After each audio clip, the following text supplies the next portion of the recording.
the sinner and the saint. I'm Melissa Bell. And I'm Allison Kane.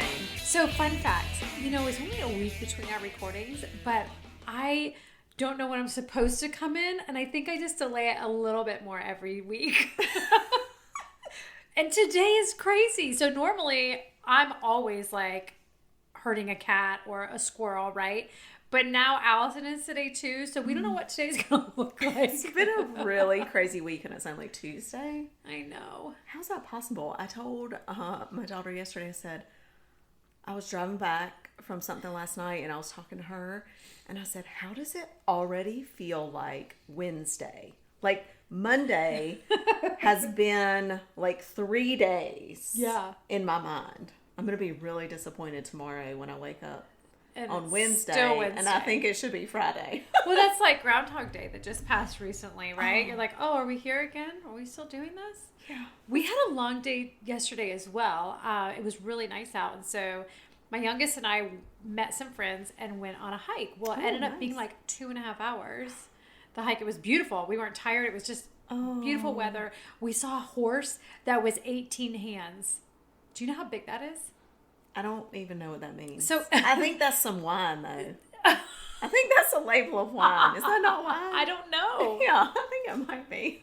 Okay, I'm sorry, I digress. Squirrel. There you go. 18 hands is how big the horse is. And the person with us is like, Melissa, I have to get a picture of that because you have no idea how tiny you look. Okay, but where do you put the 18 hands? You start at the bottom and you go up. Oh, tall. Yeah. From the ground up? Oh, dang. Huge. Whoa. It's a very funny picture. Yeah. We're going to have to post that. I know. And then last night, we went hiking and then we had jujitsu, all these things. And we went to bed and my son goes, Mom, was yesterday fun for you? And I was like, what happened yesterday? He's like, the hike. I'm like, that was this morning, buddy. So we were not the only ones feeling it. Oh my gosh, that's great. Maybe you've had a day like that or a week like that this week as well. Yeah. We think it's going to be okay. If you're listening to this, it's Friday, so happy Friday. Well, if you're listening to it the day it comes out. Yeah, whatever. Happy whatever day it is for you when you're listening. Happy day that ends in Y. Oh my gosh, we really have not been drinking. It might be better if we were. I know, we might be a little calmer. So today, we're kicking off just a couple of podcasts where we're focusing on some modern day parables, where we're taking Jesus's parables, a few of them, not all of them, because he has plenty. Yes. From the Gospels, Matthew, Mark, Luke, and John. And we're just going to talk about those and add a modern day twist to them and see how they relate to our everyday lives. I like it. Yeah. So I thought we'd kick it off with Matthew, chapter 7. And I love this parable. We've all probably, if you've been around church very long or Sunday school or anything, you've totally heard this one before. And maybe even if not, if you haven't been around church. Sure. I mean, quit worrying about somebody else's, the speck in their eye, and take the log out of your own, Right. Well, I thought I would just kick it off by reading from the Message translation. Okay. What it looks like, or what it sounds like. It says, don't pick on people, jump on their faults, jump on their failures, criticize their faults. Unless, of course, you want the same treatment. That critical spirit has a way of boomeranging. I like that. It's easy to see a smudge on your neighbor's face and be oblivious to the ugly sneer on your own. Oh, wow. I know. Do you have the nerve to say, let me wash your face for you, when your own face is distorted by contempt? I mean, burn, right? That's a little convicting. It's this whole traveling roadshow mentality all over again, playing a holier-than-thou part instead of just living your part. Wipe that ugly sneer off your own face, and you might be fit to offer a washcloth to your neighbor. Okay, this is why I love the Message translation. For real. Gritty and in your face. I tell you, I'm like, it sounds like something I would have said. So that is, again, the Message translation, but there is no denying the underlying meaning of that parable. Yeah, it's almost like, don't focus on the brown spot in your neighbor's front yard when your house is on fire inside, right? Right. Right. Because you can't see what's going on inside, so your house might look really pretty on the outside, but on the inside, chaos ensues. Everything's falling apart. There's rotten things and leaky faucets. Right, and, black mold. oh, yeah, all the things. I think that what this parable really boils down to that we could focus on today is judging others. Yes. Like being so focused on ignoring what's going on in our own lives, in our own hearts, and just focusing on other people's, their problems, their issues. And it is a great way to never deal with your own issues. Distractions, my dear, shiny distractions. Exactly. I mean, we all hear, like, don't judge people because unless that's how you want to be treated. It says so in scripture, right? God's going to be judging us all one day. That's right. So I'm trying to keep this in mind. That's the same thing with forgiveness. It's like if you want it, you got to give it. I think one really important thing for us to consider and to talk about today, well, there's two. But the first one is when we just are so quick to judge, not only are we probably covering up something in our own hearts that we haven't dealt with, an insecurity or whatever, but we are just completely making assumptions about somebody else's situation. Right? We assume when we're judging them that we know what's going on in their hearts, that we know their thoughts, that we're mind readers, that we know their motives, that we understand them, and and that we are just so qualified to point it all out. Like, is there a degree in that? Right. Let me count the ways in which you need improvement, my dear. I mean, and hey, I'm not judging y'all. We're all in this boat together, right? Yeah. We have all done this. We all struggle with this sometimes, and it is so much easier to sideline quarterback. I prefer that, actually. You don't get as sweaty. You know what I mean? It doesn't hurt as much. Yeah, you don't get injured. Right? Yeah. Just chilling out on the side. And it's never your fault if something goes wrong. That's right. Because you told it what to do. Because you didn't even get in the game, baby. That's so true. I think, what are some things that what are some strategies that you use when you get caught up in judging other people? Oh, so... To stop it, like to cut it off at the pass. Right. So, this is weird, but I feel like I'm often in communication and aware of my own thoughts. Mm-hmm. So, self-awareness is number one in this. Yes. Right? And seeing a pattern, but also I pause. And it didn't come immediately. It's been years of training myself to be aware of my... not just the words that are coming out of my mouth, but let's go before that and get to the thoughts in our head. But even more, let's even imagine you're on a timeline, right? And so here's what's coming out of your mouth. But man, if you could rewind 25 seconds and figure out what was in your head before that came out of your mouth, but let's rewind 25 more seconds and get to the root of the issue. Why was I thinking those things? What insecurity was triggered by that action? Yes. How's that? That is very good. Yes. So, for example, we had a family member who we were riding with them, and we mentioned something that someone, a friend of ours had said, and they had this reaction like, oh, well, that's not good. Because, God tells us to love everyone. Oh. And we were sort of like, well, yeah, but they're not even Christians. Right. I mean, they're not even, this person isn't even a Christian. So, we hope that they will be one day. But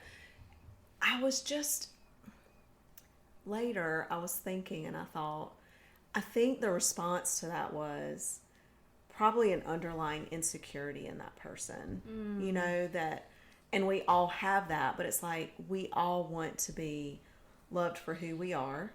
Right. And that was a quick instinctive reaction, because it's like, oh, I want this person to like me too. I want everyone to like me. and be loved by and accepted by everyone. And, that was me. I don't know, but I would assume, we do all have insecurities, and I have gone through enough where I understand that when we have those reactions, it often is all about us. Right. And what we're dealing with in our own hearts and lives, the way we respond to certain things. And so, again, I wasn't placing judgment on that person. I was trying to understand where they were coming from in that. And that helped me understand the comment that was made and also offer them a little bit more grace. Like, well, that was a little bit judgy of what you just said. Like, you're calling them judgy, but what you said is judgy. Right. And I was just like, all these little things are going off in my head. And so I think for me, one of my strategies in saying all that is putting myself in that person's situation, or trying to as much as possible with what I know, and maybe asking some further questions, but also just understanding, even if you don't know the person and can't ask questions, we don't know that person's past. We don't know what that person's dealing with. It might even not have to do with the past, but a current situation going on in their lives that's making them feel a little bit insecure or inadequate or whatever it is. And so that might be why they're responding the way they are. That helps me kind of step back from my own judgy mentality. Yeah, I was just thinking, I've seen a quote somewhere and I can't quite put my finger on it, but it's like people's reaction has nothing to do with you. And right. It kind of has, like you said, everything to do with what is going on within them. And when you acknowledge that, like you did, it kind of takes the power away from the situation. Oh, that's a really great way to put it. It minimizes its effect on you, right? But you have to be very aware of the moment. It's true. And fortunately, like I wasn't able to process it. Maybe one day I'll be able to process it all in the moment, But fortunately, I knew enough to not respond in that moment. And when I was out of the situation and kind of sat with the Lord about it and thought more about it, I was able to process it. So I think the second strategy is having the discipline to know I don't have to respond to everything. Right. I don't have to jump to that person's defense all the time. I don't have to offer my tidbit. I just listened and I moved on. And that's hard for me. Well, and let's say, I'm going to come to your defense and say it's hard for you because you like to help people. It's not because you feel like you always have to have a response or you know what's best. It's just because you want to help people that you feel like you need to respond. But I also want to rewind about 20 seconds. We're rewinding today. We're like old 80s tapes, right? I love it. You said you can't do it in the moment, but you can process, because you and I were having a conversation in your kitchen last week. I took a phone call. You heard the phone call. You were able to process that for me in the moment. It's probably harder when it is affecting you because you do need the time to figure out how it is playing, how you're playing into that, right? Versus watching it play out in my life. It's true. You're kind of not in the storm. When you're not in the storm, it's easy. You have a different perspective, or not that you were in a storm, but when you're not in that situation, you're standing outside the situation. You have a different perspective. And I will say that the Holy Spirit has definitely become my guide for this. And going back to what you said, more rewinding in the beginning, self-awareness. Yes. Is so key. I cannot emphasize that enough. It is understanding where we're coming from, why we're coming from that area, why we have that negative filter over our heart or over our eyes when it comes to the perspective and how we look at other people, and seeing instead others the way Jesus sees them. And that takes constant communication. That takes a constant sitting by the well, drinking Jesus's water. Right. And that is hard to do in this world sometimes. Yeah. Now I'm suddenly seeing why I'm a homebody so much. It reduces the amount of time that I have to filter my mouth. There you go. We need there again, you're very self-aware. I'm so self-aware. You're so self-aware. Well, leads to another topic that I want us to get to this before we end up closing up out today. Because judgment, I feel like in today's society, we get judgment and constructive criticism and truth really muddled. Oh, yeah, girl. Tell me about that. Because, so we feel like if we don't agree with someone on a topic, that the world is telling us that we judge them. Okay? We're not judging them. I don't judge other people for a different opinion. Well, maybe I do sometimes. It depends. Yeah. We all have I try not to.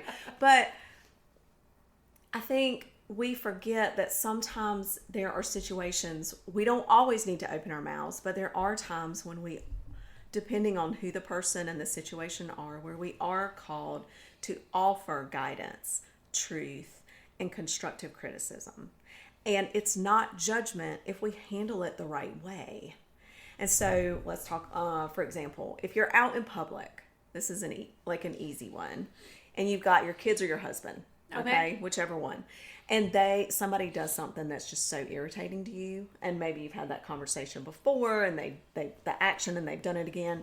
Instead of just, oh my gosh, I don't know, we've talked about this so many times, I just wish you wouldn't do that, and just getting so angry with them right there in public in front of everyone and embarrassing them and shaming them. That is more judgment and assumption versus waiting for the right moment, sitting down when things are calm, away from others, one-on-one, saying, today was really hurt my feelings. I was really disappointed when. Yeah. That is constructive. Yes. And it's important. It's not judgment. Or it could be about an opinion. But it's how you approach it, like with love and tenderness. And things can still get a little heated. A little sticky. But it's important to... I think we just are losing that in our society today. I didn't know we still had any of it, honestly. So, as far as that goes, I'm probably not going to give someone my opinion unless they ask for it. Very good. Because strategy. It says, do not throw your pearls to swine. Or something about dogs. Anyways, so I really try to keep my mouth shut until someone says, will you help me? Or what do you think? And then oftentimes I'm going to get another reassurance. Do you really want to know what I think? Because y'all know what comes out of my mouth is going to be the truth that I believe is the truth. So feelings are going to be hurt. And I'm okay if you don't want to hear it. But how you approach it. Like, I've heard some of the ways that you've approached things with your children and other people, and you are very intentional about how you approach it, like making sure they really want to hear it, and then you're not screaming at them, and you're not saying it in a judgmental way. You are saying it in a, I care about you, and because you asked, I'm going to tell you what I believe, and this is why. Like, almost like, look, I'm able to tell my kids, look, this isn't my rule, this is God's rule. So if you have a problem with it, can you just talk to him about it and quit complaining to me? I love that. And yes, that is a big thing because takes me off the plate. Right. Like I'll say, this is what I believe that the word says, but you need to go read the word for yourself and ask God. Yes. I'm not God in your life. And I'm not even a stand-in. As much as we wish we could, especially with our kids and some people in our lives, control and help force them into that path with the Lord where they have that deep desire to follow his ways. We can't force it. Right. They have to find it. They have to find and figure out the path on their own. Yeah, you also have to think, like, if I say this, is it going to kill this relationship? Right. Because this could be a deal breaker for them, and then you could never. You've lost all credibility. Anything you say from here on out is blasphemy, or, and so you really have to be very self-aware. Yes. And weigh the options. And I mean, it's a quick decision, isn't it? And careful, like we've said, just approaching it in the right way, taking it up with the Lord, essentially, and figuring it out. Like, should I speak? I'm going to ask permission to speak, not responding in judgment and quick anger and outburst, but setting aside that time. Yeah. And I will say, if you immediately, your reaction is guns a-blazing, that's not the time to go in. Right. I had a situation recently where I had an encounter with another adult, and this adult would have been in the superior role in this situation. Let's just say that. Okay. However, this person definitely overstepped boundaries, definitely in the wrong. I could have shot this person down in a second in the group, just like a this. Chinese spy balloon. Right. Sorry, Yes! I couldn't resist. Yes, that's awesome. Girl. Sorry. Squirrel. Last squirrel of the day. Nah, probably not. And I did not. I chose respect in that moment. Nice. It crushed every bit of my soul, but I did it. And you were honoring the Holy Spirit. Well, and it gets better. So then I was like, well, when I get done with class, nope, didn't happen. Next morning I'm praying, why is this offending me so much? Why are you not giving me, why is God not giving me the green light to handle this? Well, that's like, is this a pride thing? And I'm going through all the things. What part of me is this hurting? Right. Till I got to the very, very, very nitty gritty. And it took days. Yes. And I've addressed it with the person that's in charge of that person. Nice. And said, hey, I don't need you to go to bat. I want you to know that I'm going to go to bat at some point. And how would you handle this? Because you know this person better than I do. And so it still is not completely resolved, but there's so much peace because I know I've taken all my emotions out of it. Right. So that hitting pause sometimes is the best thing, because that's when we're going to have that time to reflect, let the Lord work in that person and in us along the way before he makes that contact possible, if he does. It's like, stop, collaborate, and listen. I love it. Okay, there's the last squirrel. There's the last squirrel of the day, people. Well, we hope you've gleaned a little bit of this. This has been a challenging and convicting topic for us just to approach boldly, and it is personal, I think, for all of us, because this is something that we will all battle in the flesh as long as we are on this planet. But we hope that this gives you a few tools and encourages you today. Thanks for joining us on The Sinner and the Saint.